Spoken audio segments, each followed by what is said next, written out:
Poor little twin girl begs a millionaire to take them to their mother's grave. When he sees the name on the tombstone, he turns pale. Before we dive into the story, drop a comment below and tell us where you're watching from. Enjoy the story. The sun had barely risen when Alexander Reed left his mansion and headed to the garage. The meeting with Japanese investors was set for 8 hours, and he liked to arrive at the office before everyone else. It was part of his flawless routine, the same one that had taken him to the top before the age of 35.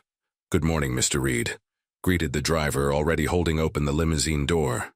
"Good morning, Robert," he replied automatically, checking emails on his phone as he stepped into the vehicle. Settling into the leather seat, Alexander felt something different in the air. Perhaps it was the unusually blue sky for that time of year, or the silence in the still deserted streets, but there was a strange sensation, as if the universe were holding its breath, waiting for something to happen. The limousine glided smoothly through the gates of the property and onto the main avenue. Alexander remained absorbed in his phone until Robert braked sharply, causing him to let out a grunt of irritation. "What was that?" "Sorry, sir," Robert answered, pointing to the front of the car. "Children in the street."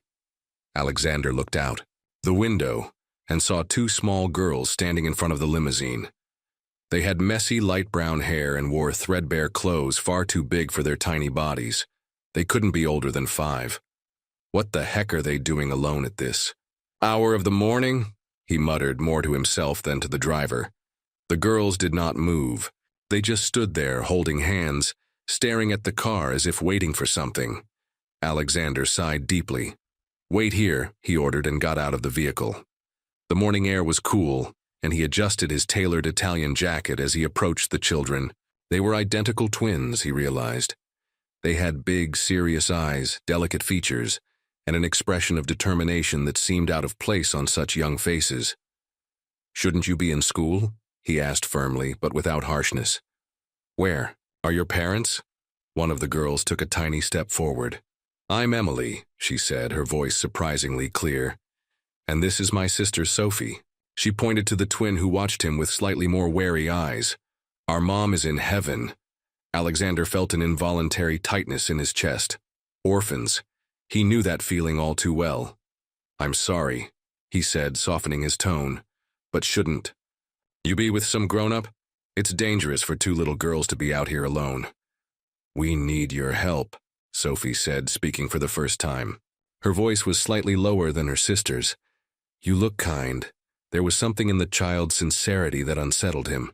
Alexander looked around, searching for an adult who might be supervising the girls from a distance, but he saw no one. "My help with what?" he replied, checking his watch. He was starting to run late. Emily opened the small, worn backpack she was carrying and pulled out a faded notebook with several loose pages. "We want you to write a letter to our mom," she explained, holding out the notebook. "We don't know how to write very well yet." Alexander looked from the girl to the notebook, then at Robert, who waited patiently behind the wheel, and back to the girls. The situation was absurd. He had a meeting that could define the future of his company, and here he was, standing on the sidewalk, approached by 2 children wanting him to write a letter to someone who had already passed away. "Look, I really need to go, please," Sophie insisted, her eyes suddenly filling with tears. "Mom is waiting." Something in the restrained despair of those words struck him. He remembered himself, a skinny boy begging for scraps of attention. He sighed again. 5 minutes, he relented, pointing to a nearby bench. "Let's sit over there." The girls smiled identical smiles that lit up their dirty faces, and followed him to the bench. Alexander sat in the middle with a twin on each side. Emily handed him the notebook, and Sophie pulled a well-worn pencil out of the pocket of her dress. "What do you want to tell her?" he asked, mentally preparing to write something short and finish this quickly. "That we miss her a lot," Emily began. "A whole lot," Sophie repeated, looking at the clouds as if she could see their mom through them. "And that we still keep her photo under our pillow," Emily continued. Sophie reached into her pocket and pulled out a folded, crumpled photograph. "Here," she said, offering it to Alexander. So you know how pretty she is. Alexander took the photo out of courtesy, ready to write down whatever the girls dictated. But when he unfolded the paper and his eyes landed on the image, the world seemed to stop. It was the face of a young woman with light brown hair like the girls, wearing a smile he knew better than his own reflection in the mirror. Sarah. The air rushed from his lungs as if he'd been punched. His hands started trembling uncontrollably, and before he could stop himself, a tear slipped down his face. He wiped it away quickly, but he couldn't stop the lump forming in his throat. Sarah Morgan. "Is Sarah, are you crying?" Emily asked, leaning closer to see his face better. Alexander couldn't speak. Memories flooded in. Sarah sharing her lunch with him when he'd run away from home, starving. Sarah cleaning his wounds after his father's beatings. Sarah holding his hand at her own mother's funeral. Sarah encouraging him to accept a scholarship, even though it meant leaving. "You knew our mom?" Sophie asked, her eyes widening in surprise. Alexander swallowed hard and nodded, still unable to form words. "We were," he began, his voice cracking. "We were friends a long time ago." The twins exchanged looks of astonishment, and then moved closer to him, suddenly curious. "Really?" Emily exclaimed, her eyes shining. "How did you meet her?" "Later," Alexander said carefully, refolding the photo and handing it back to Sophie. The past could wait. Now he needed to understand these girls' situation. How long has it been since she left?"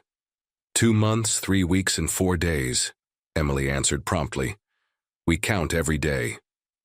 Alexander closed his eyes for a moment, trying to process it all. Sarah gone. These girls, her daughters, left. Alone. "Where do you live?" he asked, a sudden alarm running down his spine. "Who's taking care of you?" "At 37 Westfield Alley, apartment 2C, Emily replied as if she had memorized the address. "We take care of ourselves. We know how to make instant noodles and everything." The pride in her voice was like a knife to Alexander's chest. 5-year-olds alone, cooking to survive. "But the neighbors help," Sophie added. "The lady in 3A sometimes leaves food at our door." Alexander stood up abruptly, slipping the photo into his inside jacket pocket. The meeting with the Japanese investors, the millions at stake, everything seemed insignificant now. "Let's write this letter," he said, sitting down again. "Then I'll take you home." The girls dictated their words of longing and love, telling their mom about their days, about how brave they were being, about the stars they now believed were her eyes. Alexander wrote down every word, fighting the emotion threatening to spill out.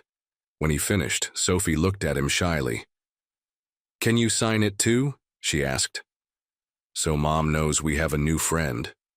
Alexander hesitated, then signed his name at the end of the letter. Another lump formed in his throat when he thought of all the years that had passed without contacting Sarah. If he had kept in touch, maybe she would still be alive. Maybe these girls wouldn't be alone. "Let's go," he said, standing up and offering his hands to the girls. "My car is waiting." As they walked toward the limousine, Sophie clutched his hand tightly and looked up. "Mom said an angel would come for us," she said softly. "Maybe it's you." Alexander felt a chill run down his spine. He was no angel, far from it. He was just a man who had forgotten his humanity amid wealth and power. But maybe, just maybe, he could do the right thing now. "I'll help you," he promised, opening the car door for them. Somehow, while the twins settled into the leather seats, Alexander gave Robert instructions and sent a message canceling the meeting. Some things were more important than business. Sarah had taught him that once, and now, through her daughters, she seemed to be teaching him again. The limousine stopped in front of a rundown building in Westfield Alley. Alexander watched through the window as he took in the dilapidated structure with peeling walls and windows patched with tape, a place where hope seemed as scarce as comfort. "This is it," said Emily, already opening the car door. "3rd floor, apartment 2C. Alexander hesitated.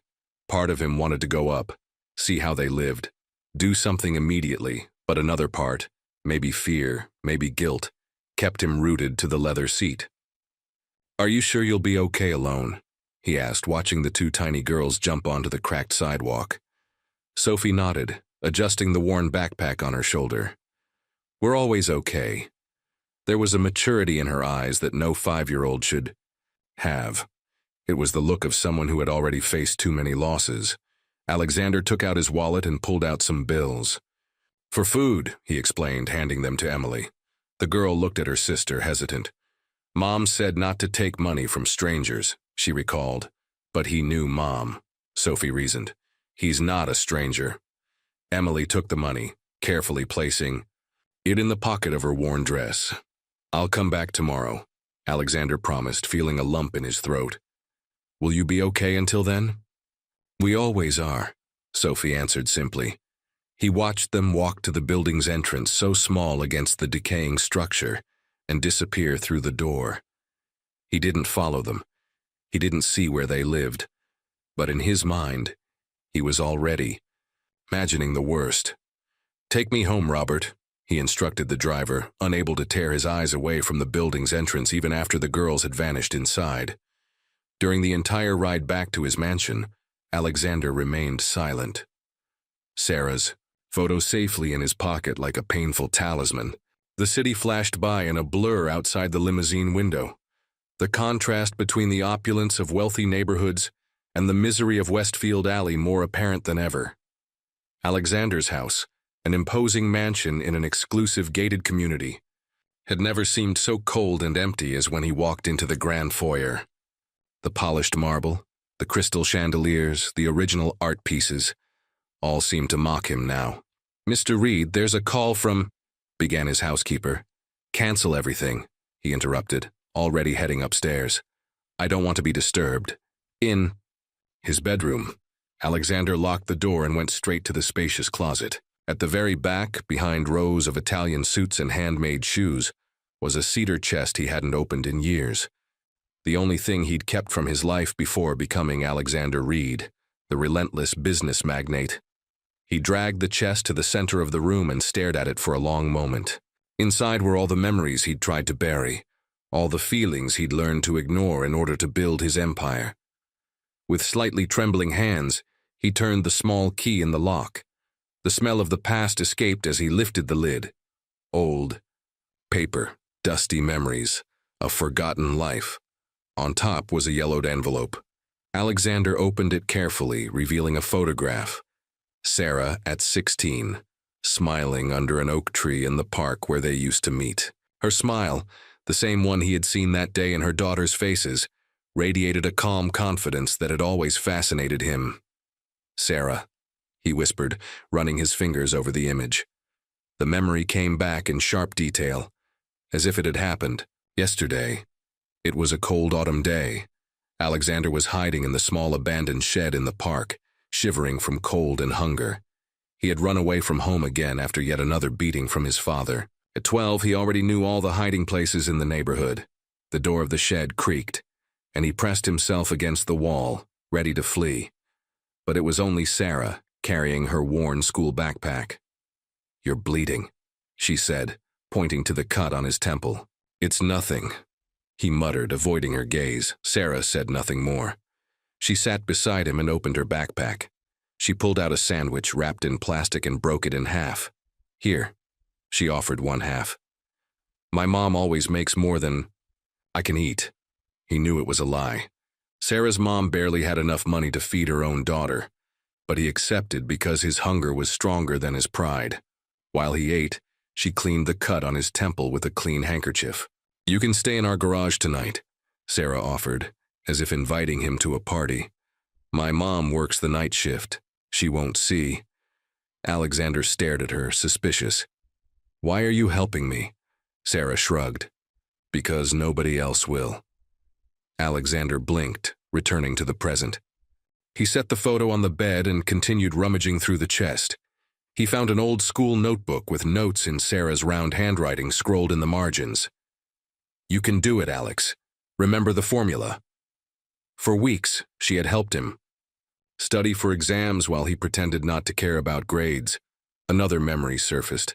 My mom lost her job, Sarah said as they studied under the dim light of the public library. They were 15, and she was working part-time at a diner after school. "Will you be okay?" Alexander asked, worried. Sarah shrugged, but he saw the fear in her eyes. "We'll figure something out." That night, he slept on the couch in Sarah's tiny house. Her mother had accepted his permanent presence after the third black eye. The next day, Alexander got a job unloading boxes at the local market. He handed his first paycheck to Sarah. "What's this?" she asked, surprised. "Rent," he replied matter-of-factly. "You don't have to." "Yes, I do," he interrupted. "I promise, Sarah, I'll never let you go without." Alexander swallowed hard, guilt weighing on him like lead. Alexander was 17 when he made that promise. At 18, he earned a scholarship to a university far away. Sarah urged him to go, even if it meant leaving her behind. "Go chase your dream," she had said. "I'll be fine." In the beginning, they spoke on the phone every week, then once a month. When Alexander got his first internship at a promising company, calls became rare. He was too busy building his career. By the time the company soared, and he became a millionaire before 30, the calls had stopped entirely. The last bundle in the chest contained newspaper clippings about his success, stories of the young business prodigy that Sarah had saved and mailed to him. In the last letter that accompanied the clippings, she wrote, "I always knew you'd change the world, Alex. I'm so proud." He never replied. Alexander slammed the chest shut and sat at his desk. He turned on his computer and began searching for Sarah's name. He needed to know what had happened, how she had ended up in that situation. He found a small obituary in the local paper dated 2 months ago. Sarah Morgan, 34, assistant teacher at Lincoln Elementary School, passed away after complications from pneumonia. She is survived by twin daughters, Emily and Sophie, age 5. The girls remain under the temporary care of neighbors until authorities decide their fate. Pneumonia.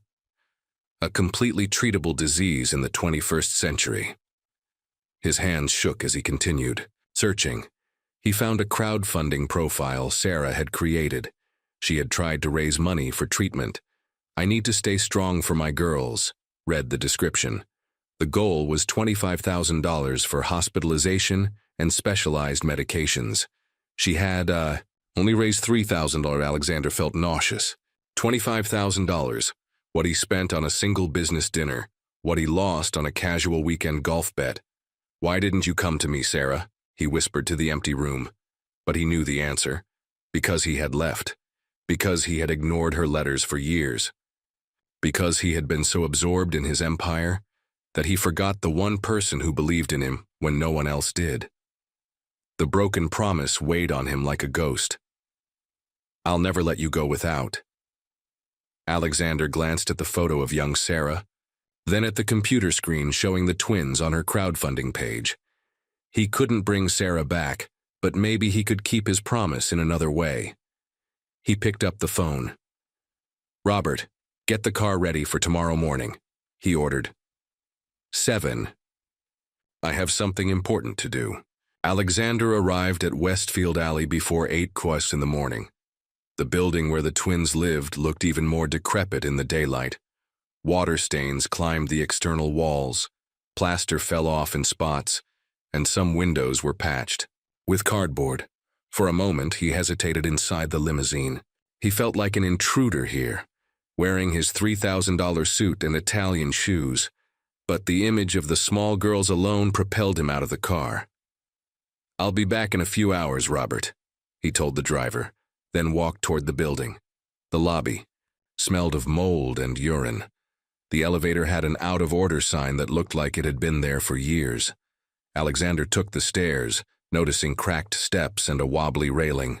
On the 3rd floor, he stopped in front of apartment 2C and knocked. He waited, knocked again, harder. Nothing. A slight panic rose. Where were the girls? As he was about to knock a 3rd time, the door to the neighboring apartment opened. An elderly woman with white hair twisted into a messy bun and thick glasses eyed him with suspicion. "If you're looking for the girls, they're here with me," she said, her voice surprisingly firm for someone so frail. "Here?" Alexander asked, confused. Apartment 3A, the elderly woman replied, indicating her door. I'm Greta. I looked after them whenever Sarah had to work extra hours. Now. She didn't finish the sentence, but the meaning was clear. May I see them? Alexander asked, feeling a knot in his throat. Greta assessed him from head to toe. You're the man who brought them home yesterday. It wasn't a question, but he nodded. I knew Sarah. We were childhood friends. That seemed to satisfy her partially. They're still sleeping, she said, but stepped aside to let him in. The tiny apartment looked as worn down as it did from outside. The wallpaper was peeling in many places. The couch had tears mended with tape, and the smell of dampness lingered. But it was clean, and there was a visible effort to maintain some dignity amid the poverty. They sleep over there, Greta said, pointing to a small room with its door ajar. Alexander walked quietly. The room was tiny, probably Greta's own bedroom. On the floor, on a thin mattress, Emily and Sophie slept curled up together as if they were one person. A single flimsy blanket covered them against the morning chill, and between their small bodies lay the worn notebook where they'd written the letter to their mom. Alexander's heart clenched. They were just children who had lost everything and clung to each other like lifelines. As he watched, Sophie stirred in her sleep, murmuring something. He leaned in closer to listen. Mom said you were an angel, she whispered, still, half asleep, in that state between dreaming and waking.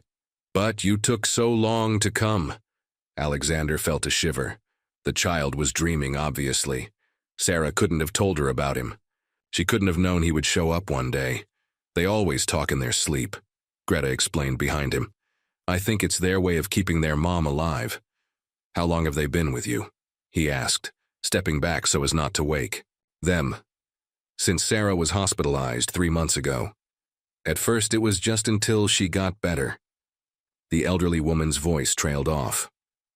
Well, now I'm waiting for social services to decide. It's not official, you know. I'm too old to adopt and my health isn't good. Alexander nodded, understanding the precarious situation. I want to help. Greta smiled faintly. They need more stability than charity, Mr. Reed. Alexander Reed. Her eyes widened in recognition. The businessman from the magazines? Yes. Sarah kept newspaper clippings about you, Greta said, now looking at him with new interest. She never mentioned that she knew you personally. Before Alexander could answer, a sound came from the bedroom. The girls had woken up. Emily was the first to appear in the doorway, rubbing her sleepy eyes. When she saw Alexander, her face lit up. You really came back, she exclaimed, running to hug his legs. Sophie followed close behind, more cautious but equally happy. I thought it was a dream, she said, her small voice filled with relief. Alexander felt something break inside him, a wall he had built over the years to separate the man he was from the boy he used to be. I promised I'd be back, didn't I? He smiled, crouching down to their level. And I have an idea. How about we go to the park today? The city's Central Park was almost empty at that hour of the morning. Alexander watched Emily and Sophie running through the grass, their laughter ringing in the crisp air. With ragged clothes and worn-out shoes, they still resembled wildflowers, tiny, resilient, determined to blossom despite the odds. Higher, Emily shouted, seated on a swing. Alexander pushed gently, surprised by the lightness he felt. He couldn't recall the last time he had done something as simple as pushing someone on a swing. His life had been a constant race of important tasks, decisive meetings, multi-million-dollar deals, and now here he was, discovering that a child's laughter could bring more satisfaction than closing any contract. My turn, Sophie complained, tugging at the sleeve of his expensive jacket. He alternated between the two, making sure each got equal attention. It felt strange how natural it seemed, as if something dormant within him was waking up. Did you really know our mom? Emily asked when they stopped to rest on a bench. Alexander nodded, feeling the familiar lump in his throat. We were friends, as kids. We lived in the same neighborhood. Was she pretty when she was little? Sophie wanted to know. She was the most beautiful person I ever knew, he answered honestly. inside and out. The girls smiled, proud. She used to sing to us every night, Emily said. Her song about a little bird looking for its nest. And she braided my hair, Sophie added. Said I looked like a princess. She baked butterfly-shaped birthday cakes, Emily went on, excited to talk about their mom, and fixed our toys when they broke. One by one, the little stories painted a portrait of the adult Sarah Alexander had never met, the loving, resourceful, dedicated mother who worked miracles with few resources. I'm hungry, Emily suddenly announced, holding her stomach. Alexander checked his watch. It was almost noon. Let's get something to eat. There was a fancy cafe across the street, but the girls pointed to a hot dog cart in the middle of the park. Mom used to buy us one sometimes, Sophie explained. On special Sundays. Alexander smiled and led them to the vendor. He ordered 3 fully loaded hot dogs and sodas, watching the girls eat with enthusiasm. He barely touched his own, remembering how Sarah had shared her lunch with him when they were children. Here, Alex. My mom always makes more than I can eat. The kind lie. So he wouldn't feel like a beggar. Do you go to school? He asked, realizing it was a weekday. The twins exchanged glances. We went to the same school Mom worked at, Emily answered. But after she went to heaven, we stopped. No one takes us, Sophie explained simply. And it's too far to go alone. Alexander took a deep breath, controlling the anger bubbling inside him. Another thing he needed to fix. I want to take you to a doctor today, he announced once they finished eating. For a checkup. Are we sick? Sophie asked, alarmed. No, sweetie. Just to make sure you're healthy, he smiled, trying to reassure her. And after that, we'll buy you some new clothes. How does that sound? The girl's eyes went wide with excitement. Can I get a pink dress? Emily asked. With white polka dots, Sophie added. You can have whatever you want, he promised, holding their little hands. A few hours later, they were back at Greta's apartment. The girls carried bags of new clothes, not as many as Alexander wanted to buy, but even so, the children already seemed overwhelmed by the novelty. The private doctor Alexander knew had confirmed that although their nutrition was not ideal, the twins were basically healthy. They needed some vitamins and dental follow-ups, but nothing serious. A blessing given the circumstances. Greta, look what we got, Emily exclaimed, running in to show off their new treasures as soon as they arrived. While the girls excitedly displayed each clothing item, Alexander pulled Greta aside. Could we talk for a bit? The elderly woman nodded and led him to the small kitchen, away from the children's eager ears. How did Sarah end up here? Alexander asked directly. In this place? Greta sighed, sinking heavily into a kitchen chair. She arrived pregnant 5 years ago, looking for a cheap place to start over. She never talked much about the past, but you could tell she was running from something. Or someone. The girl's father? A good-for-nothing, Greta spat. He showed up once when the girls were 2, drunk and demanding money. Sarah threw him out and threatened to call the police if he returned. She shook her head. He never came back. And how did she support them? With great sacrifice, Greta replied. She taught at the elementary school as a teacher's aide during the day. At night, she cleaned offices downtown. On weekends, she sold crafts at fairs. She worked until the last day even though she was already sick. Why didn't she look for help? Alexander asked, the question haunting him. I asked the same when the pneumonia got worse. Greta sighed.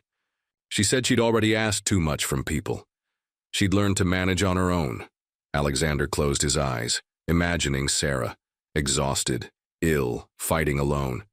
She scrimped on everything for herself, Greta went on. Mended her own clothes so she could buy children's books for the twins. Stretched one meal for days so they could have fruit. Sometimes she'd say she'd already eaten at work, just so the girls could have bigger portions. Every word was like a stab to Alexander's heart.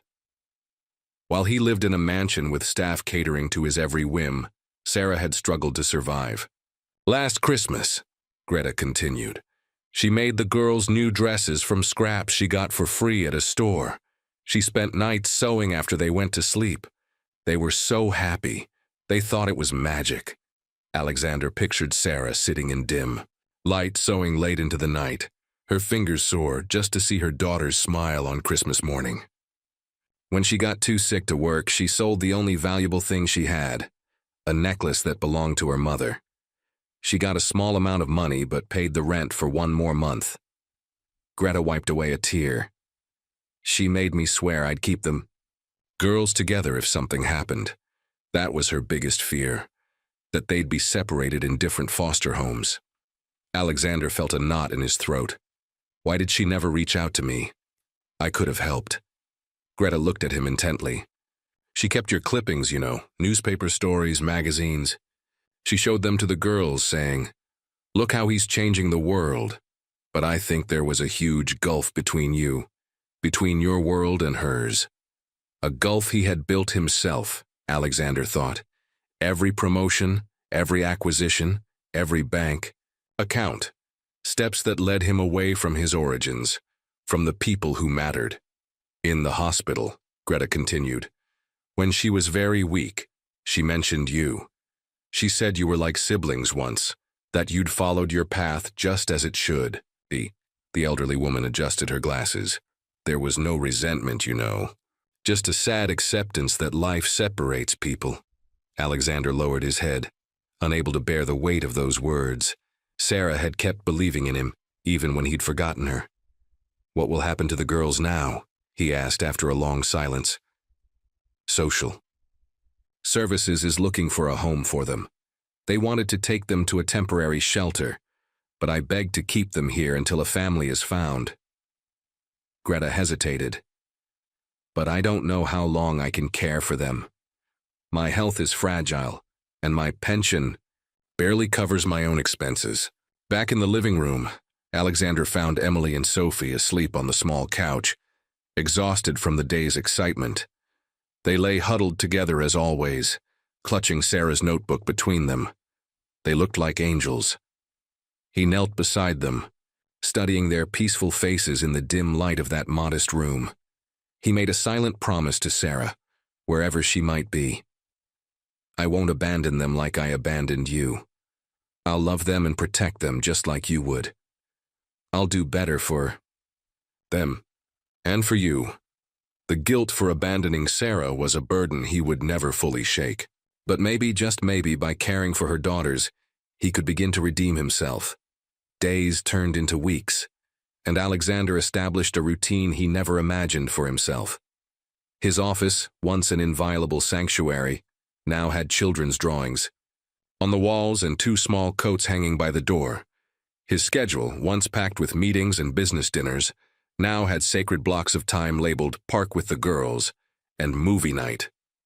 The transition had not been easy. Alexander had obtained temporary custody of the twins after a series of hearings and evaluations. Social services, initially skeptical about a rich single man with no child-rearing experience, were convinced by his genuine commitment and by the girls' precarious living conditions. Even so, he was under regular assessment and knew that any misstep could cost him custody. "Sophie, have you brushed your teeth yet?" Alexander asked while trying to fix Emily's hair for school. "I did," the girl replied, appearing at the bathroom door with the toothbrush still in her hand and toothpaste on her chin. Alexander smiled, grabbing a tissue to wipe her face. "Try again, and this time use water, okay?" These small moments, teaching, guiding, caring, were entirely new to him. In the beginning, he felt utterly lost. He didn't know what kids aged 5 should eat, what time they should sleep, or how to comfort them when they had nightmares. He hired a professional nanny to help during the day while he worked, but he insisted on being there mornings and evenings. He wanted to be more than a provider. He wanted to be a constant presence the way Sarah would have been. "Can I take Mr. Buttons to school today?" Emily asked, holding a battered teddy bear she had brought from the old apartment. "Won't he be lonely in your backpack?" Alexander asked, finishing the braid in her hair with newly acquired skill. Emily considered it seriously. "Maybe it's better if he stays here and looks after your office." Alexander smiled.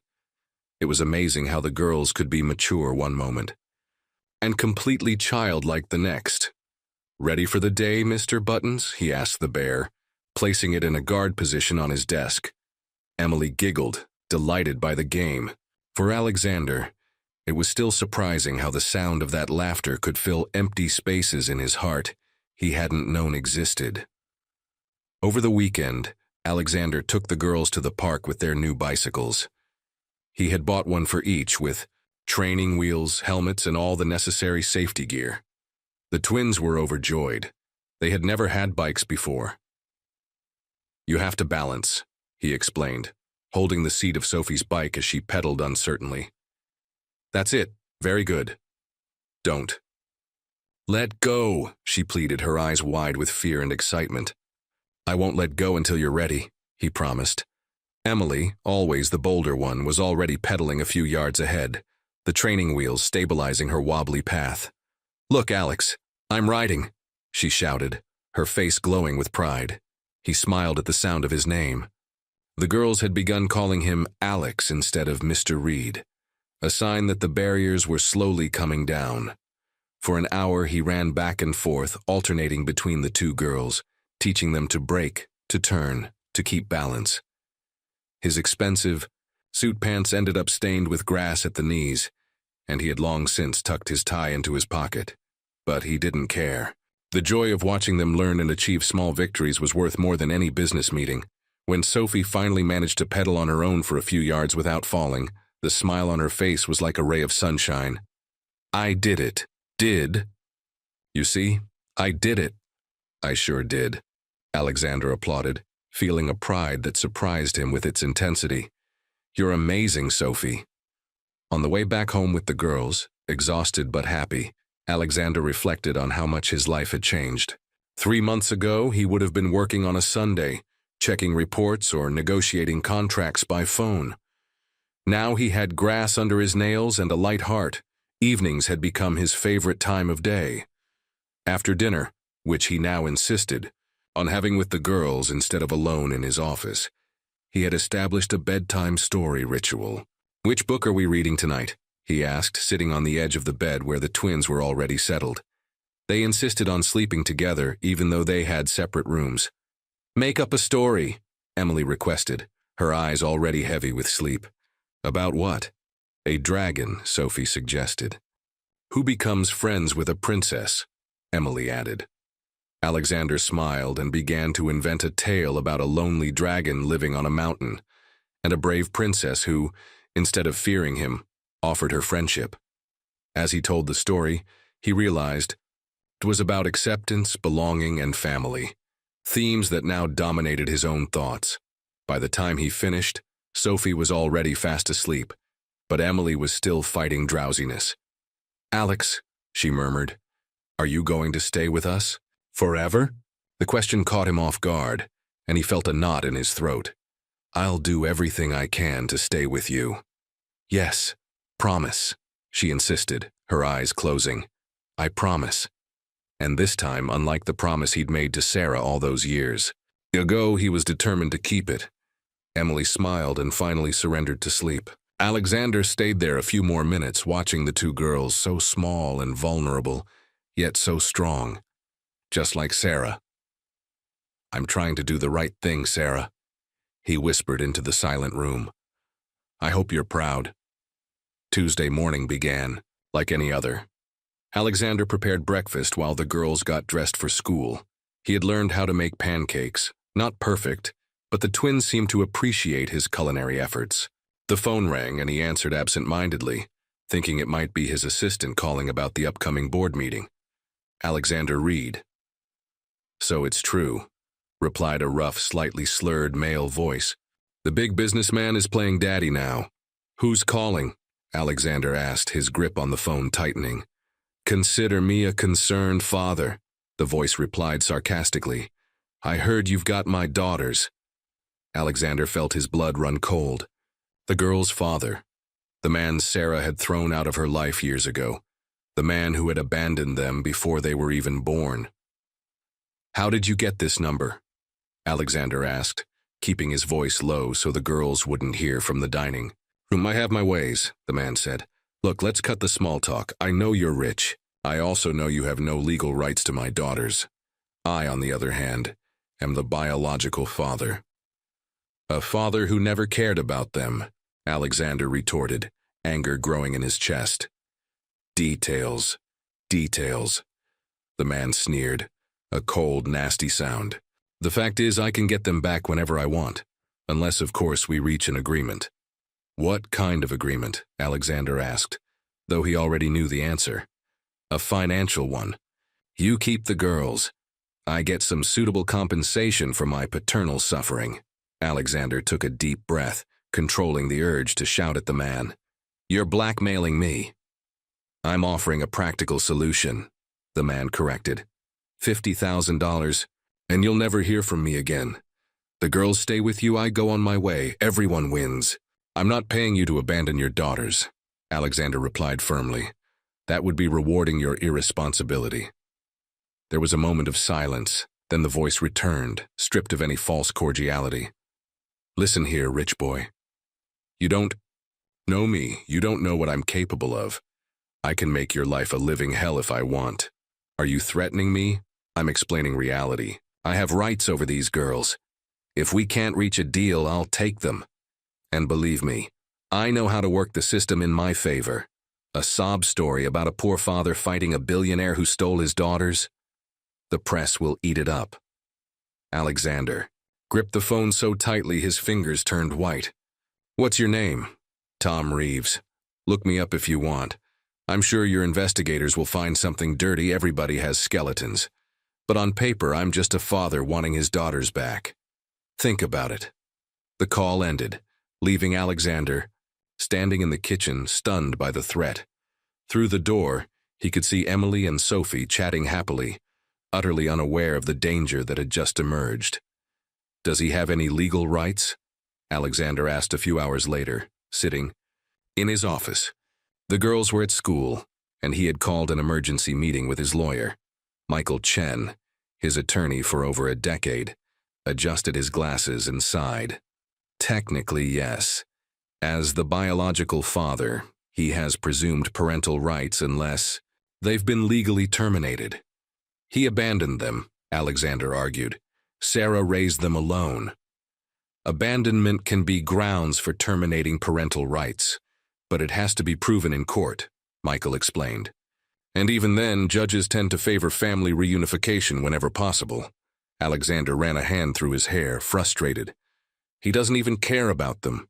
He just wants money. Which makes this even more complicated, Michael agreed. If we pay, it could be seen as buying children, which is illegal. If we don't pay, he could sue for custody.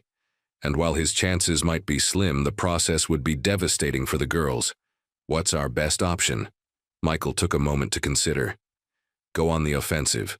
Petition for permanent custody before he does. Gather evidence of his neglect and abandonment. Show how the girls are thriving under your care. And most importantly, prove you're acting in their best interests, not just flexing your financial power. Alexander nodded, determined. Do whatever's necessary. Hire the best investigators.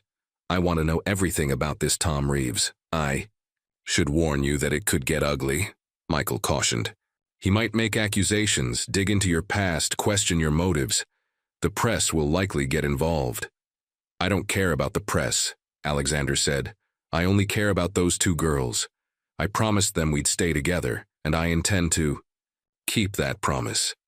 After the lawyer left, Alexander remained in his office, looking at Mr. Buttons still positioned like a guardian on his desk. The idea of losing the girls was unbearable. In just a few weeks, they had become his entire world. He wouldn't let an opportunist take them away. Not for money, not for revenge, not for anything. When the phone rang again, Alexander answered cautiously, fearing another call from Reeves. Mr. Reed? This is the school calling. Emily has a fever and is asking for you.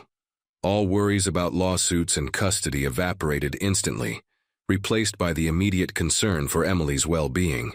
I'm on my way, he said, already grabbing his car keys. As he left, he glanced one last time at the teddy bear. Hold down the fort, Mr. Buttons. We'll be back soon. No matter what battles he had to fight, legal, personal, or emotional. Alexander was prepared for them all, for Emily and Sophie, for Sarah, and he realized for himself as well.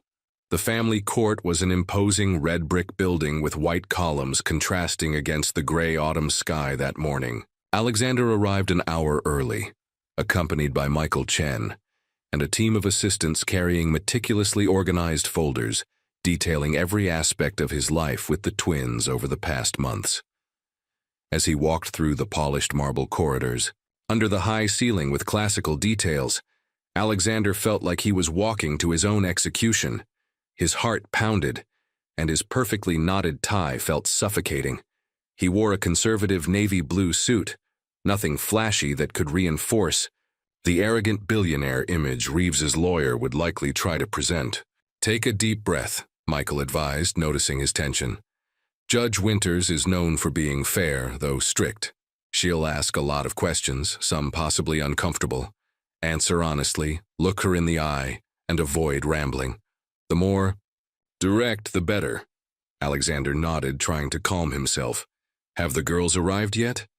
"They're with the social worker in a separate room," Michael confirmed. "Dr. Martinez is with them. She's one of the best in the department. She'll prepare them properly for the talk with the judge."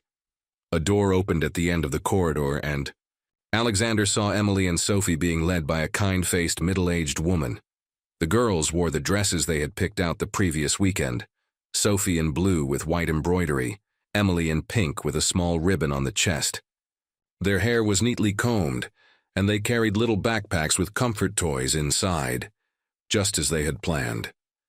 When they saw him, their faces lit up momentarily, but they quickly remembered to maintain composure. Alexander had talked with them in recent days, explaining what would happen in court. "It'll be like talking to the school principal," he had said. "You just need to say how you feel and what it's like to live with me." "What if they ask about Mom?" Sophie had asked, her big eyes filled with worry. "Then speak about her with all the love you have in your heart," he had answered, swallowing a lump in his throat. Now, seeing them so small in this intimidating environment, Alexander felt more fear than he ever had in any multi-million-dollar negotiation. Dr. Martinez approached, keeping the girls at a respectful distance. "Mr. Reed, good morning. The girls are fine but a little nervous as expected. They'll have a chance to speak with you before the hearing." Alexander knelt to their level. "Hello, princesses. Are you ready?" Emily, always the stronger one, nodded seriously. "We're being brave like you said." Sophie, however, looked close to tears. "I don't like it here. It's big and scary." "I know," he agreed, straightening the bow in her hair. "But it'll be over soon, and then we can go get ice cream." "How about that?" Sophie's eyes brightened slightly. "With chocolate sprinkles?" "Any way you want," he promised. At that moment, movement near the main entrance caught his attention. Tom Reeves entered, accompanied by his lawyer, Aaron Diaz, a hard-faced man in a cheap suit known for aggressive tactics in custody cases. Reeves wore a suit that clearly didn't fit him, probably borrowed for the occasion. Even from a distance, Alexander noted his bloodshot eyes and the slight tremor in his hands, signs of either a hangover or withdrawal. The girls followed his gaze curiously. "Who's that man?" Emily asked, ever observant. Alexander hesitated, choosing his words carefully. "That's Tom Reeves. He's your biological father." Sophie held his hand more tightly. "He doesn't look like us."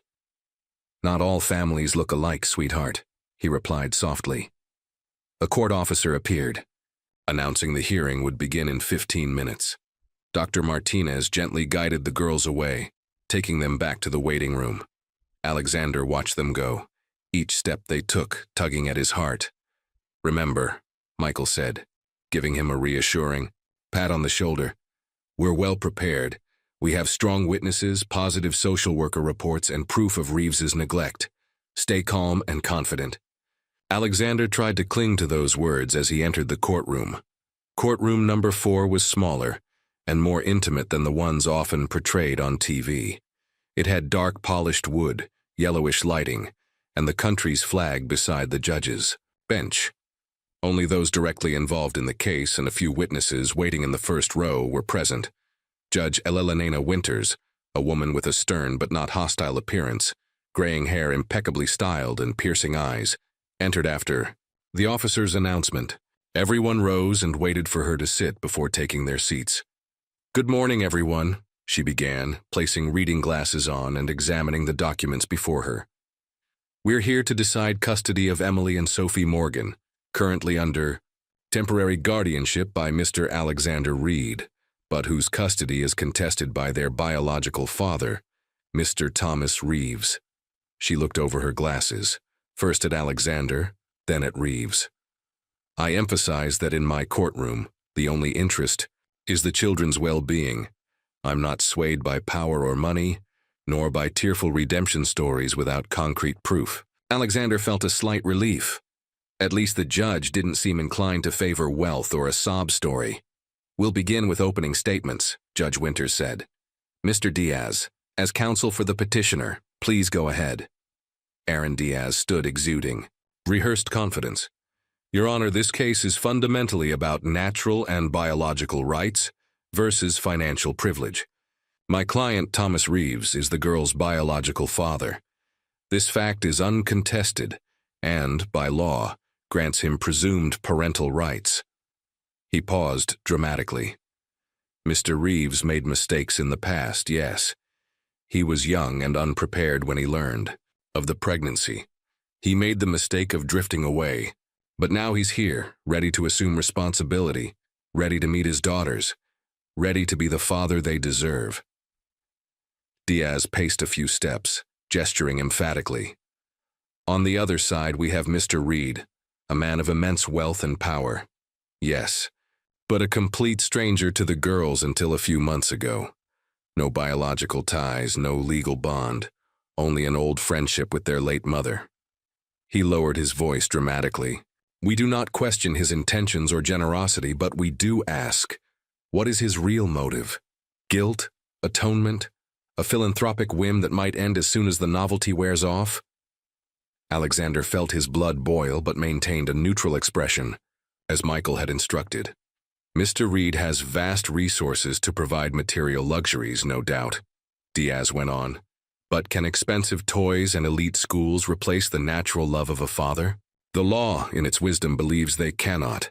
Unless it's proven my client is wholly unfit, natural right prevails over financial convenience." With a nod to the judge, Diaz sat down, looking satisfied. Michael Chen rose calmly, adjusting his glasses. His demeanor contrasted sharply with Diaz's theatrical performance. Calm, measured, professional. "Your Honor," he began, "this case is not about biology versus finances, as the opposing counsel would have us believe. It's about the best interests of two 5-year-old girls who have already suffered the traumatic loss of their mother." He opened a folder, removing some photographs. "Here are Emily and Sophie 3 months ago when Mr. Reed found them, and here they are now." The photos were handed to the judge, showing a striking contrast. Before, 2 thin girls in worn-out clothes with anxious expressions. After, the same children smiling, healthy, with appropriate clothing and signs of security. "Mr. Reed hasn't just provided material stability," Michael continued. "He has devoted himself fully to creating a safe, loving, and stimulating environment.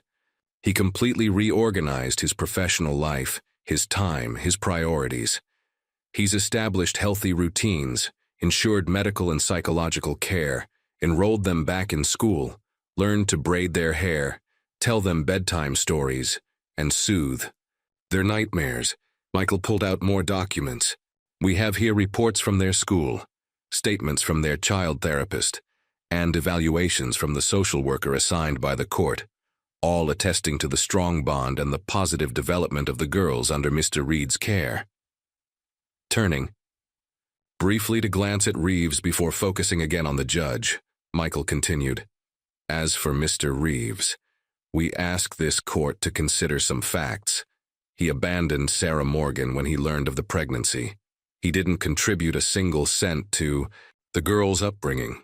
He showed up only once in 5 years, drunk and demanding money from the mother. And most tellingly, He only expressed interest in the girls after learning they were with a wealthy man. Reeves shifted uncomfortably in his seat, while Diaz scribbled notes furiously. Your Honor, Michael concluded, we acknowledge that biological ties are important, but more important is the emotional and psychological well-being of two children who have finally found stability after a devastating loss. To uproot Emily and Sophie from the home they've built with Mr. Reed and place them with a father who has never shown genuine interest would be a second tragedy for them. The hearing continued with testimonies. First, the court-assigned social worker presented her assessment, describing Alexander's home as exceptionally suitable and his interaction with the girls as naturally affectionate and attentive. The twins' teacher testified about their academic progress since they began living with Alexander. They arrived timid and insecure. Now they participate, smile, make friends. Emily is reading above her grade level, and Sophie has completely overcome her difficulty with numbers. Greta, the elderly neighbor who had looked after the girls after Sarah's death, was brought in a wheelchair. Despite her physical frailty, her voice was strong as she described Reeves's neglect and Alexander's dedication. Sarah raised those girls alone, working until she got sick, she testified, looking directly at Reeves. Where were you when she needed money for the girls' medicine? Where were you when Emily had pneumonia at 3 and Sarah spent sleepless nights by her bedside? She then looked at the judge. Alexander Reed came into those children's lives like a blessing. For the first time, they have what they deserve. Not just material comfort, but someone who genuinely cares. Reeves then presented his story of redemption, how he had battled alcoholism, how he had always thought of his daughters, how he now had a stable job as a mechanic and a modest apartment suitable for children. I've made mistakes, Your Honor, he said. Tears that Alexander suspected were rehearsed rolling down his cheeks. But I've been clean for 6 months now.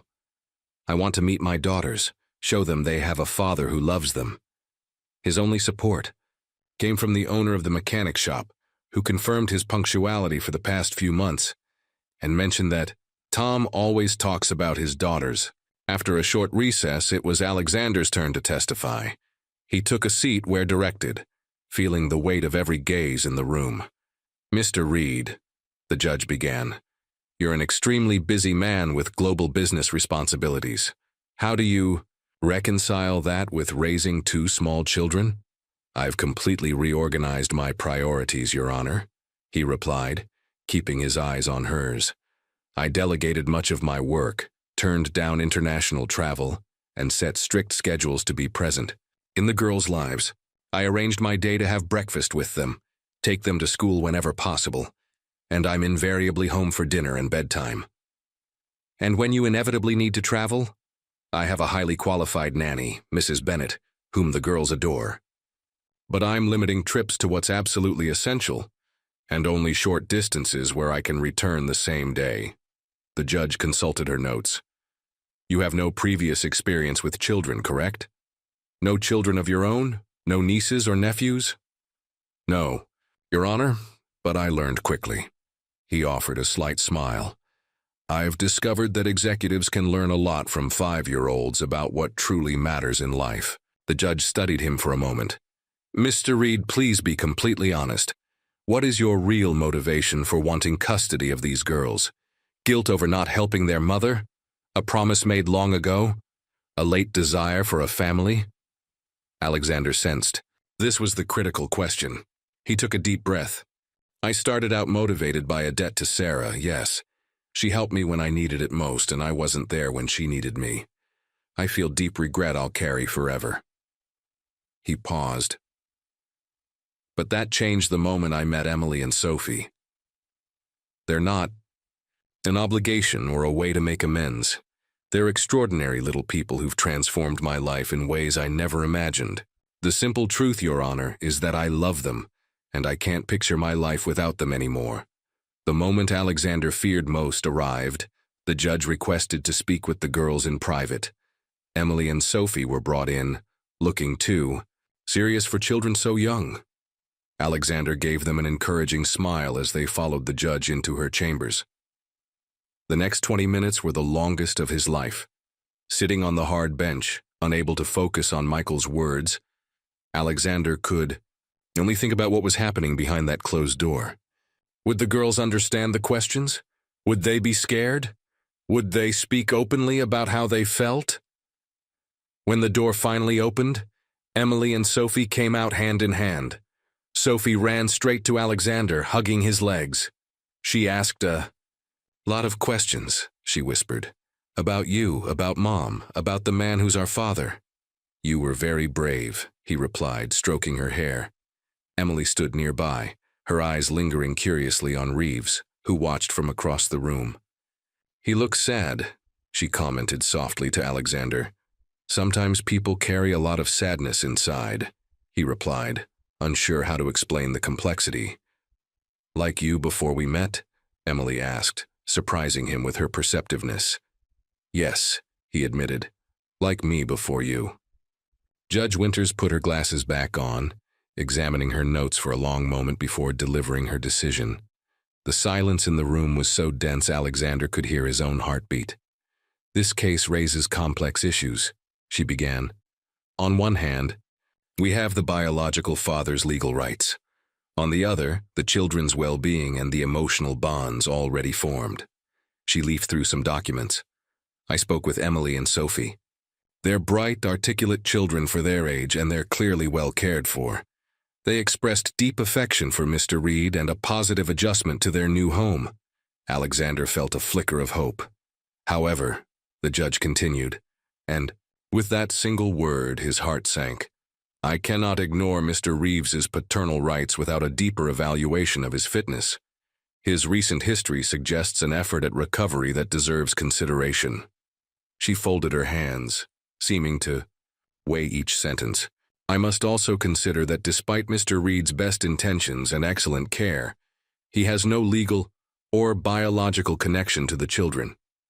His link to their late mother, while significant, does not automatically grant custody rights. Reeves allowed himself a small victorious smile as Alexander felt his world crumbling. With all factors in mind, my preliminary decision is this, the judge announced. While we conduct further investigation, including a deeper look into Mr. Reeves's suitability and full psychological evaluations, the girls will be placed temporarily in a neutral foster home. No. Alexander couldn't contain his outburst, rising to his feet involuntarily. The judge shot him a stern look. I understand your reaction, Mr. Reed, but this is a temporary measure to ensure both parties have equal opportunity to demonstrate their fitness for custody without the advantage of current possession. Both parties will have supervised visitation rights during this time. Your Honor, Michael intervened quickly. My client has established a stable routine with the girls. Removing them abruptly will cause needless trauma. I agree the transition must be handled carefully, the judge replied, which is why Mr. Reed will have until tomorrow to prepare the girls and their belongings. A social worker will supervise.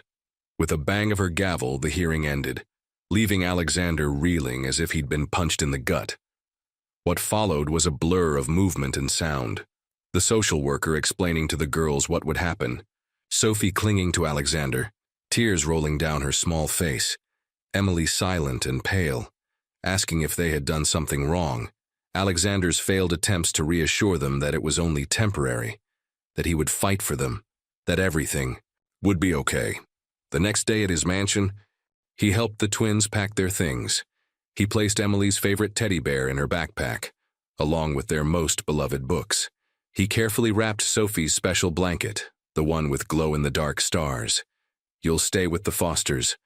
Just for a while, he explained, folding tiny, colorful t-shirts. They're really nice. They have a big backyard and even a dog. He forced a smile that didn't reach his eyes. And I'll visit you every day, I promise. When the social worker's car arrived, Alexander felt like he was living a nightmare. At the last moment, Sophie threw her arms around his neck, refusing to let go. Alex, Alex, she cried between sobs. Please come with us. I don't want to go. I'll visit you tomorrow, he promised, fighting back his own tears. Every day. It's just, For a little while. Promise? Emily asked, holding her sister's hand, the only one managing any composure. I promise. He forced another smile. Be brave like your mom was, remember? The girls nodded amidst their tears, and then they were inside the car, looking at him through the window. Tiny hands pressed against the glass, faces filled with confusion and loss. Alexander watched the car drive away, taking with it everything that had given his life meaning in recent months. When it finally disappeared around the corner, he allowed himself to collapse on the mansion's front step, his body shaking with sobs he could no longer hold back. Michael, who had been watching from a distance, approached and placed a hand on his shoulder. We'll appeal immediately, he said. I have connections. I can speed up the process. We'll dig deeper into Reeves's background. There's something off about his sudden redemption story. Alexander raised his head, his eyes red but ignited by a new fire. Do whatever it takes. I won't lose those girls. You didn't fail them, Michael said, as if reading his thoughts. This is only a temporary setback. We'll fight and we'll win. Alexander stood, wiping his face and squaring his shoulders. I'll visit them tomorrow, he announced, his voice regaining firmness. And in the meantime, I want to know everything. About Tom Reeves. Every detail. Every lie. Because this time Alexander Reed would not break his promise, even if he had to move heaven and earth to keep it. The 2 weeks Emily and Sophie spent in the foster's care were the longest of Alexander's life. Despite daily visits allowed by the court, the pain of seeing them in a strange environment and having to say goodbye every day tore him apart. The girls adapted better than he did. Children have remarkable resilience. But he still saw the sadness in their eyes when it was time for him to leave. Meanwhile, Michael Chen worked tirelessly, looking for anything that could help their case. The investigation into Tom Reeves progressed slowly, with some troubling discoveries but nothing conclusive enough for a definitive court victory. The afternoon before the final hearing, Alexander received an unexpected call from Michael. We found something, the lawyer said, his usually calm voice filled with urgency. Or rather, someone found us. I need you at the office immediately. Alexander reached the towering office building in record time. In the conference room, Michael waited with a middle-aged man who looked tired, wearing a janitor's uniform. Alexander, this is Frank Dominguez, Michael introduced. He works at the building where Reeves lives. The man held out a calloused hand for a quick shake. He had dark circles under his eyes and a worried expression. Mr. Dominguez came to us after seeing the newspaper story about the case, Michael explained. I saw the picture of the girls, Frank said, speaking with a slight Hispanic accent. I recognize them. They're the same kids Reeves brings to the apartment during his supervised visits. Alexander's heart raced. You saw something. Frank ran a hand through his graying hair, clearly uncomfortable. I've worked that building for 15 years. I know all the residents. Reeves moved in 8 months ago. He's always caused problems. Noise and parties, neighbors complaining. He paused as if deciding whether to continue. In the last few weeks since he started having the girls over, he changed. The place is cleaner, he's more polite, greets people.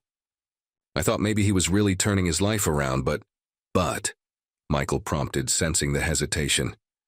Day before yesterday, after the social worker left with the girls, Reeves had some friends over. They were coming from drinking at a bar down the street. They were loud, laughing. Frank looked directly at Alexander. I heard him bragging about how he was about to pull off the custody scam.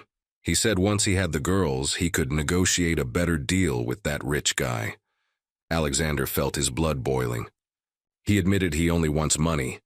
That and more, Frank continued. He said he couldn't stand those brats for long, but that they'd serve as leverage to get a fat allowance from you. His friends laughed and toasted his brilliant plan. Would you be willing to testify to this in court tomorrow? Michael asked, his expression grave. Frank hesitated again. I have 2 jobs, 3 kids to support. I can't afford to get into trouble. I understand, Alexander said, sitting down in front of him. But these girls have already lost their mother. They don't deserve to be used as pawns. Frank lowered his eyes. My wife passed away when my kids were little. I know what it's like to struggle raising children alone. He sighed deeply. I'll be in court tomorrow. Alexander felt a wave of gratitude. Thank you, I don't know how to repay you. Take good care of them, Frank replied simply. That's the best thanks. After the janitor left, Michael quickly organized some documents.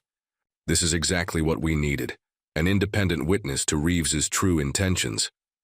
Will it be enough? Alexander asked, allowing himself a spark of hope.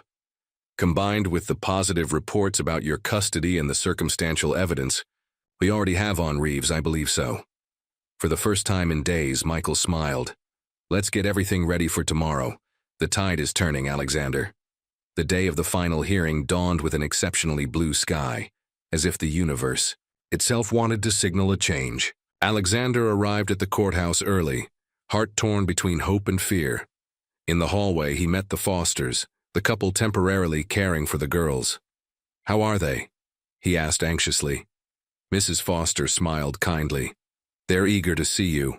They've been asking all morning when you would get here. They're wonderful kids, Mr. Foster added. Whoever ends up with custody is very lucky. Alexander thanked them for taking good care of the twins, despite the painful situation. It was comforting to know they were in good hands during the transition. Michael approached, followed by Frank, who looked nervous in his borrowed suit. Everything's prepared. He'll testify early in the hearing. The courtroom looked smaller and more stifling than before. Alexander noticed Reeves seemed overly confident, whispering and occasionally laughing with his lawyer. The sight unnerved him. Did the man truly believe he would win? All rise for the Honorable Judge Elena Winters, the court officer announced. The judge entered, as serious as always, and the session began. After initial formalities, Michael asked to include a new witness statement. Your Honor, Mr. Frank, Dominguez is the janitor of the building where Mr. Reeves resides. He has crucial recent information directly relevant to this case. The judge allowed it, and Frank was called to the stand. He was hesitant at first, but gained confidence as he relayed what he had witnessed. He spoke of Reeves's usual behavior. In the building, the frequent complaints from neighbors about noise and all-night parties. And finally, the shocking conversation he had overheard. He said plainly that the girls were just a means to extort money from Mr. Reed. He called them brats and toasted his brilliant plan with his buddies, Frank concluded. Reeves's face had gone pale. His lawyer tried to discredit the testimony, suggesting Frank had some personal vendetta or had misunderstood casual banter among friends. Mr. Dominguez, Diaz asked, you don't like my client, correct? You've had problems with him before. I have nothing against him personally, Frank replied honestly. I just don't like seeing children used. I have 3 kids of my own. I know how important a stable home is. The judge then asked Reeves to respond to the accusations. Visibly shaken, he denied everything, but his defensive posture and tangled explanations only reinforced Frank's credibility. Michael seized the moment to present other evidence. Neighbors' reports of loud parties at Reeves's apartment, including one in the last 2 weeks, contradicting his claims of sobriety. Credit card statements showing alcohol purchases, and a recent photo discreetly taken of him leaving a bar. The judge watched intently, leaning forward, eyes narrowing slightly as she examined the evidence. After all testimonies, she announced a 30-minute recess to consider the new information. Alexander sat motionless while the courtroom temporarily emptied. Michael squeezed his shoulder in silent support. We've done all we can, the lawyer said. Now we wait. When Judge Winters returned, silence fell once more. Alexander could hear his own heart pounding. This court values truth above all, she began, her voice clear and firm. And the truth that has emerged here today is deeply disturbing. The evidence strongly suggests Mr. Reeves does not seek custody out of paternal love, but for financial gain. She turned a few pages of her notes before continuing. In light of Mr. Dominguez's testimony combined with the other evidence, this court reverses its previous decision. Temporary custody of Emily and Sophie Morgan is granted to Mr. Alexander Reed, while we conduct further investigation into Mr. Reeves's conduct. Alexander closed his eyes, an overwhelming relief nearly knocking him off balance. Michael gripped his arm, smiling broadly. Furthermore, the judge continued, Mr. Reeves's visitation rights are suspended until this investigation is complete and a new hearing is held. She cast a severe glance at Reeves, who looked stunned. This court will not tolerate children being used as instruments of extortion. If these allegations are confirmed, you could face criminal charges for attempted extortion. With a strike of the gavel, the hearing ended. Reeves left quickly, followed by his furious lawyer. Alexander sat for a moment, absorbing what had just happened. We won, Michael said, smiling. Or at least this battle. Thank you, Alexander managed, shaking Frank's hand, who looked just as relieved. I couldn't have done this without you. Go get your girls, the janitor replied with a tired smile. They're waiting for you. The waiting room where Emily and Sophie sat with the Fosters lit up the moment Alexander entered. For a brief second, he stood at the door, taking in the sight of two small figures sitting on a couch, their legs dangling above the floor, drawings spread out on the table before them. Alex! Sophie was the first to notice him, her face transforming into pure joy. She jumped off the couch, running toward him. Emily looked up from her drawing, and a slower but equally radiant smile appeared on her face. In an instant, both of them were dashing toward him, throwing themselves into his outstretched arms. Alexander held them tight, lifting them off the ground, feeling their little arms around his neck, their faces pressed against his chest. In that moment, the world felt perfect again. You're coming home with me, he said, his voice thick with emotion. Forever? Sophie asked, her big eyes locked on him. As far as I'm concerned, yes, he replied, kissing the top of her head. Forever. The Fosters helped gather the girls' few belongings, and soon they were in the car on the way home. Alexander watched them in the rearview mirror, chatting excitedly about everything they wanted to do first. Visit their bedrooms, check out their toys, see if the plants they'd sown in the garden had grown. A strange feeling began to well up in his chest. Not just relief, but a profound sense of responsibility. He was now officially their guardian, not just temporarily, but with a real possibility of permanency. The magnitude of that washed over him like a wave. What if he wasn't good enough? What if he made irrevocable mistakes? What if he let them down as he had let Sarah down? The anxiety stayed with him for the rest of the day, even as he reintroduced the girls to their home routine, made their favorite dinner, and helped them rearrange their rooms. That night, after bath time and already in pajamas, the girls asked to sleep in his bed. Just tonight, Emily pleaded, her eyes begging. So we know it's not a dream. How could he say no?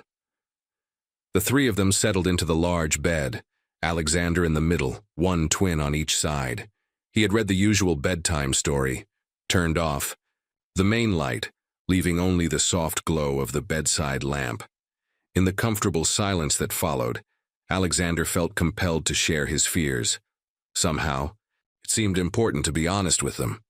Girls, he began, his voice low in the dimly lit room.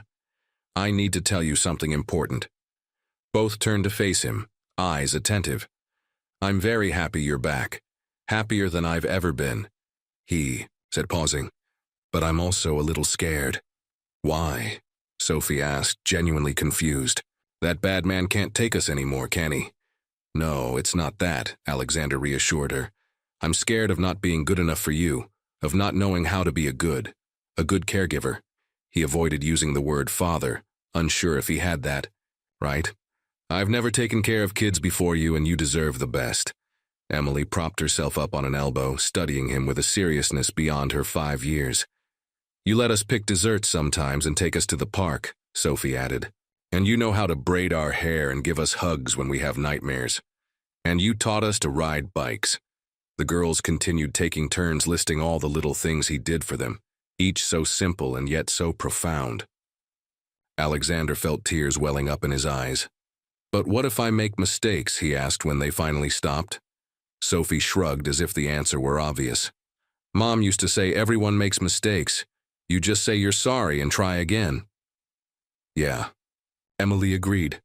Besides, she and her sister exchanged a look as if confirming something important. You're already our dad, they finished in unison. Their words hit Alexander like a ray of sunshine after days of rain. He drew them both closer, hugging them tight, unable to speak for a moment. I love you, he finally managed. So much. We love you too, Emily replied, yawning. To the moon and back, Sophie mumbled, already half asleep. Alexander stayed, awake long after the girls had drifted off, watching their peaceful faces. The fear was still there. It would probably never go away completely. But there was something stronger now. Determination.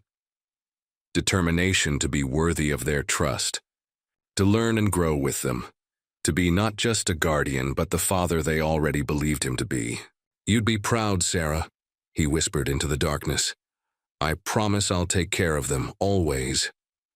Autumn had arrived in full force. Yellow and red leaves danced on the breeze before settling softly on the ground, creating a multicolored carpet. Over the cemetery grass, the sky was a perfect shade of blue without a single cloud in sight, as if nature itself wanted to offer its best backdrop for the moment. Alexander adjusted Emily's scarf, making sure she was well protected against the cool morning air. Beside her, Sophie clutched a bouquet of sunflowers, Sarah's favorite flowers according to the twins. In her other hand, she carried a folder filled with drawings they had carefully made over the past week. Is it still far? Emily asked as they walked the stone paths between headstones and monuments. Almost there, Alexander replied, checking the small map provided by the cemetery office. It was the first time he was bringing the girls to their mother's grave. In the 3 months since he'd obtained permanent custody, he'd waited for the right moment, when all legal battles were fully resolved and the twins felt secure enough to face this emotional visit. Tom Reeves had vanished after losing the custody case, abandoning the apartment and leaving debts behind. Alexander's lawyers had secured a restraining order in case he ever showed up again, but the man seemed to have disappeared completely, likely looking for another scam in some distant place. It's here, Alexander said, stopping before a simple but elegant headstone. Sarah Morgan, 1990, 20 when 24, beloved mother, daughter, and friend. Her love lives on in every smile of her daughters. Alexander had arranged to replace the original municipal plaque with something more fitting.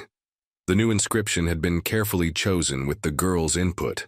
Sophie stepped forward first, kneeling to place the sunflowers in the small planter at the base of the headstone. Hi, Mom, she said softly. We brought your favorite flowers. Emily stood back a bit, watching with serious eyes. Alexander could sense her hesitation and gently placed a hand on her shoulder, offering silent support. It's okay, he whispered. To her, we can just stand here if you want.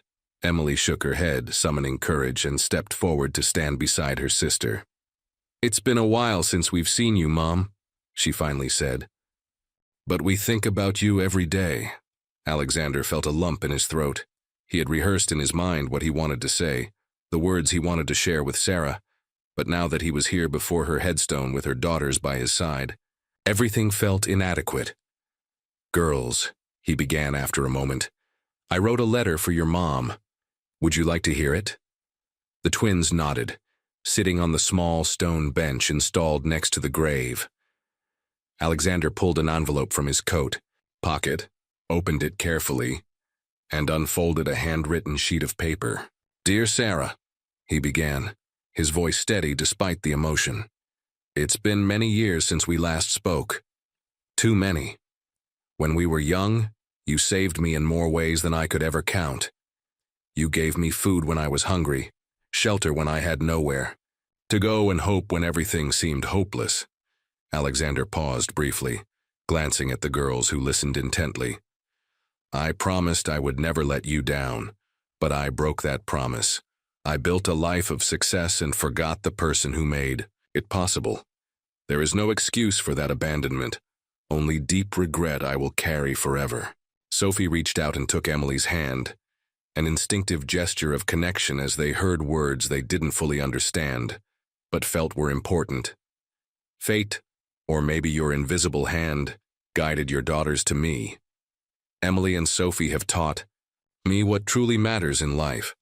Through them, I rediscovered parts of myself I had forgotten, the ability to laugh without restraint, to marvel at small discoveries, to love unconditionally.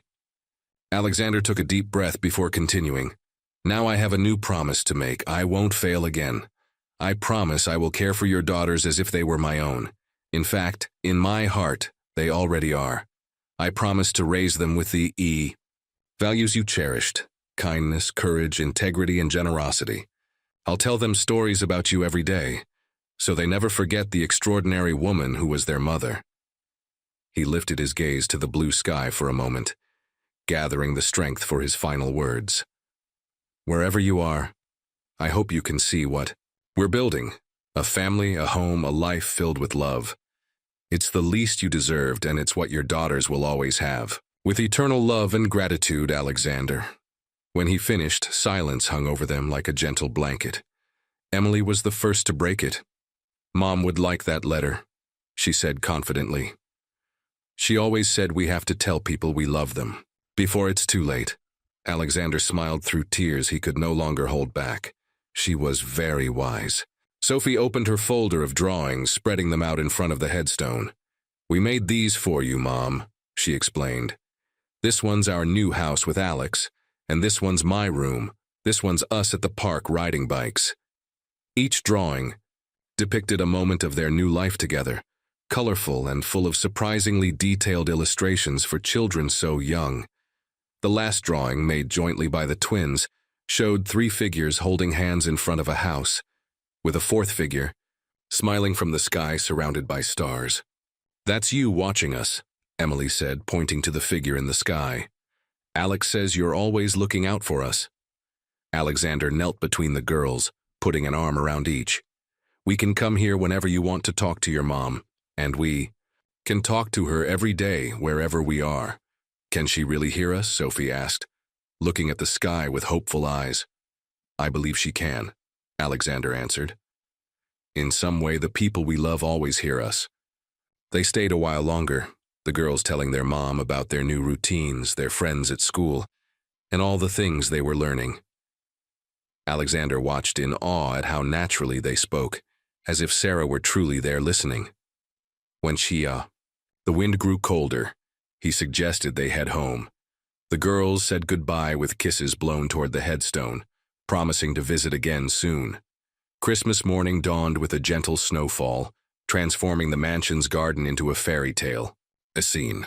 Delicate snowflakes danced in the air before settling on tree branches, creating a white blanket over the entire landscape. Alexander woke to muffled giggles and light footsteps approaching his room. He pretended to remain asleep as the door slowly opened and 2 pairs of small feet crept across the carpet.